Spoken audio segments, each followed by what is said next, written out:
Ah, tu já pode tirar teu casaco, tuas luvas, teu gorro, porque agora a coisa vai esquentar. Então vem saber mais sobre o fim da Guerra Fria e o início de uma nova ordem mundial. E não é coisa de Illuminati, não.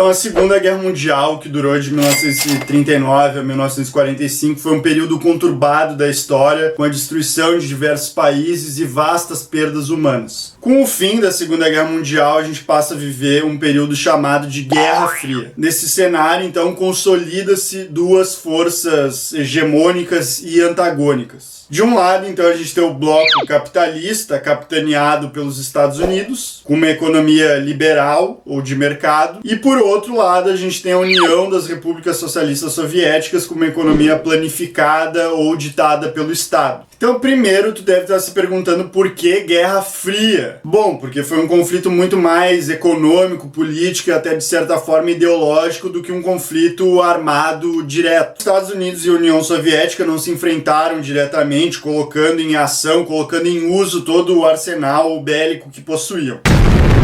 Se enfrentaram apenas em alguns conflitos indiretamente, como por exemplo a Guerra do Afeganistão, que já tem vídeo aqui, a Guerra do Vietnã, a Guerra das Coreias, enfim, influenciaram guerras aqui e acolá e também influenciaram em ditaduras e em regimes em outros países, como por exemplo Cuba e o próprio Brasil também com a ditadura militar de 64. E em segundo lugar, tu deve estar se perguntando por que Estados Unidos e União Soviética representavam essas forças hegemônicas e antagônicas. Então, primeiro que nessa época o poder no cenário mundial era baseado no arsenal bélico, no poder militar que as nações tinham. E Estados Unidos e União Soviética detinham uma força militar muito grande. Os Estados Unidos, durante a Segunda Guerra Mundial, sofreu poucas perdas territoriais. Ele ficou um bom período observando a guerra e contribuindo com os aliados, contribuindo com o armamento, e depois só que ele foi entrar de cabeça na guerra mesmo. Além disso, os Estados Unidos ajudou a financiar a reconstrução da Europa através do Plano Marshall.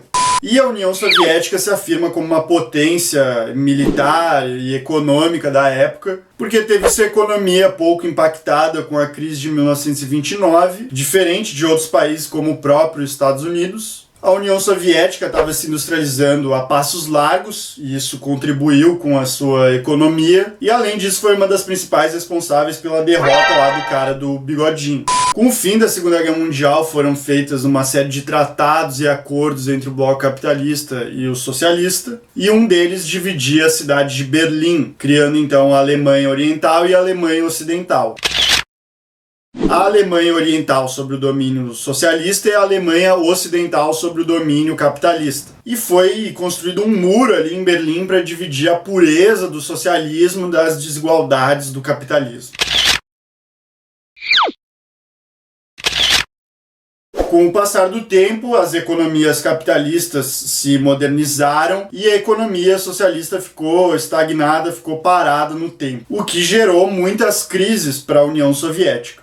Em 1989, começa-se a derrubar o muro e em 1991 a União Soviética encontra o seu fim. Com o fim da União Soviética, a gente tem o fim da ordem bipolar e o marco de uma nova ordem mundial, uma ordem multipolar ou unimultipolar, enfim, isso não é consenso entre os estudiosos da Guerra Fria. Com essa nova ordem mundial, o protagonismo no cenário mundial não vai ser mais baseado na força militar, no poder bélico dos países, e sim na força econômica, no poder econômico. Novos países ascendem nesse cenário mundial, como por exemplo a Alemanha, a França, a própria Inglaterra, o Japão, a China e etc. Só que não tem consenso se é uma nova ordem multipolar ou se é uma nova ordem unipolar, porque essas economias representam economias capitalistas. Mesmo a China, né, tem uma economia de capitalismo de mercado, né, socialismo de mercado, sei lá. Enfim, são economias ligadas ao mercado e ao capitalismo, consequentemente. Então, de certa forma, não é multipolar, né, não tem diversas forças. Tem uma única força só, que é a força do mercado, força do capitalismo. E com isso, então, os países passam a se organizar através de blocos econômicos. que é a associação de vários países, reflexo da mundialização do capital, da globalização, visando integrar as economias mundialmente. Deixa o like, se inscreve, tchau!